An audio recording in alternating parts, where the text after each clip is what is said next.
Ok, on y va. Il existe une force quasi invisible qui organise notre monde, qui coordonne les actions de millions, de milliards de personnes qui ne se sont jamais parlé et qui ne se parleront jamais. Cette force, c'est le pouvoir des prix. Voilà un paradoxe qui a de quoi laisser perplexe. Comment est-ce possible que dans un coin du monde, on ait des gens qui cherchent désespérément un toit, et que de l'autre, on ait de la nourriture qui pourrit sur place alors que des gens meurent de faim? On pourrait croire que ce sont deux problèmes totalement différents. Et pourtant, la cause profonde de ces deux situations, en apparence si éloignées, est exactement la même. Tout est une question de comprendre, ou plutôt de mal comprendre, le rôle fondamental que jouent les prix. Et c'est justement l'objectif ici, démystifier tout ça. Comme le disait l'économiste Thomas Sowell, dont les travaux inspirent largement cette analyse, comprendre l'économie n'a pas besoin d'être compliqué pour que ce soit une véritable révélation. Alors, avant de parler du pouvoir des prix, il faut faire un petit détour. Il faut comprendre quel est le problème fondamental que les prix sont censés résoudre. C'est vraiment le point de départ de toute l'économie. Et ce problème, il a un nom. C'est la rareté. C'est une idée toute simple, mais absolument essentielle. Nos désirs, eux, sont illimités. Mais les ressources pour les satisfaire, elles, ne le sont pas. C'est aussi simple que ça.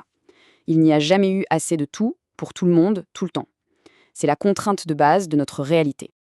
Et ce qui est fou, c'est que cette contrainte s'applique absolument partout, à toutes les échelles. Que ce soit une famille qui doit faire ses comptes à la fin du mois, un gouvernement qui doit décider où va l'argent des impôts, ou même un médecin sur un champ de bataille qui doit choisir qui sauver en premier.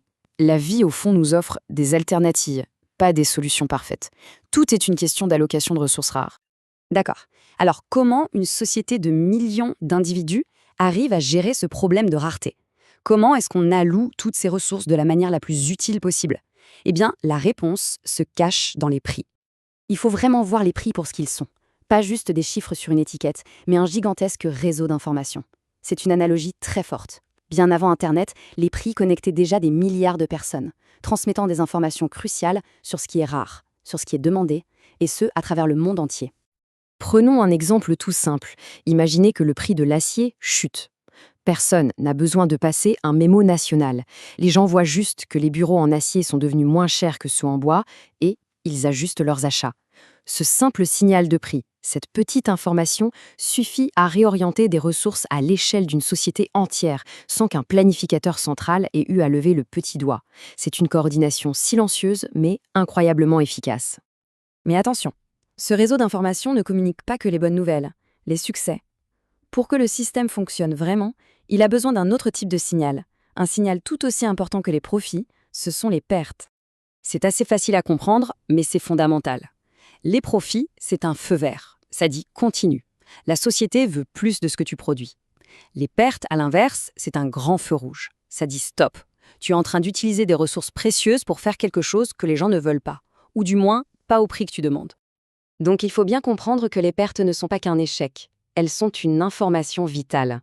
Elles forcent les entreprises à arrêter de gaspiller des ressources qui pourraient être bien mieux utilisées ailleurs, là où elles créent plus de valeur pour la société.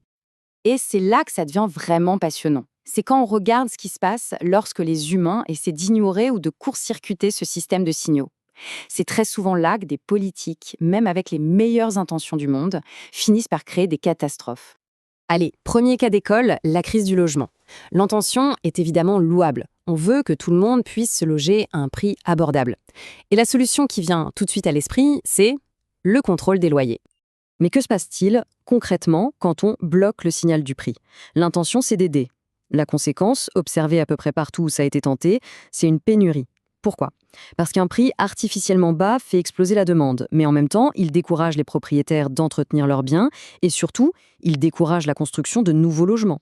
Le signal qui disait « on a besoin de plus de logements ici » est complètement brouillé.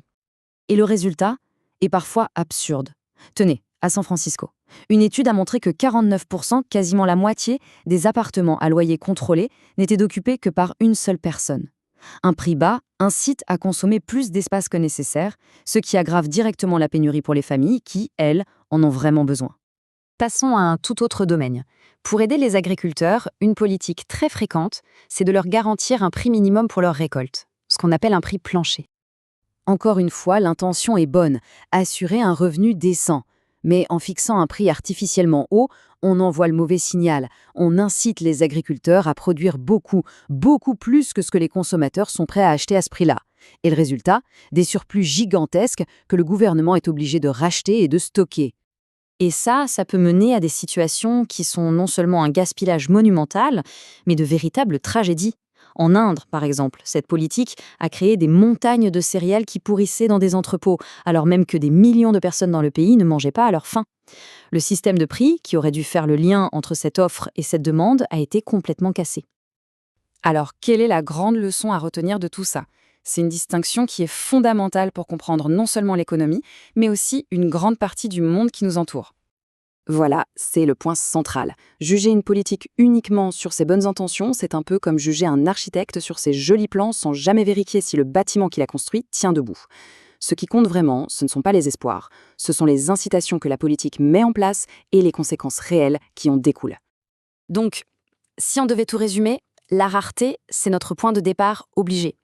Les prix, c'est le système de communication qui nous aide à y faire face, à allouer ce qui est rare. Et surtout, il faut toujours analyser les politiques en fonction des incitations qu'elles créent, et non des bonnes intentions qui les animent. Ce qui nous laisse avec une dernière question. Maintenant qu'on comprend un peu mieux ce langage des prix, comment est-ce que ça change notre regard sur le monde? Et surtout, qu'est-ce qu'on risque de provoquer sans même le vouloir chaque fois qu'on essaie de faire taire ces signaux?